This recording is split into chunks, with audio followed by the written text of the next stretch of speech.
உங்களுக்கு சின்னதா ஒரு சர்ப்ரைஸ். நம்ம கட்சியினுடைய வேட்பாளர் பட்டியலை இப்ப நான் அறிவிக்க போறேன். மதுரை கிழக்கு வேட்பாளர் விஜய்.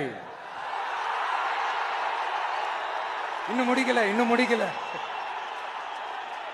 ஒரு நிமிஷம், இன்னும் முடிக்கல.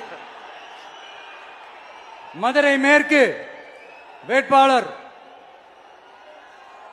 விஜய். மதுரை மத்தி வேட்பாளர் விஜய். மதுரை தெற்கு வேட்பாளர் விஜய். மதுரை வடக்கு வேட்பாளர் விஜய். மேலூர் விஜய். சோழவந்தான் விஜய். திருப்பரங்குன்றம் விஜய். திருமங்கலம் விஜய். உசிலம்பட்டி விஜய்.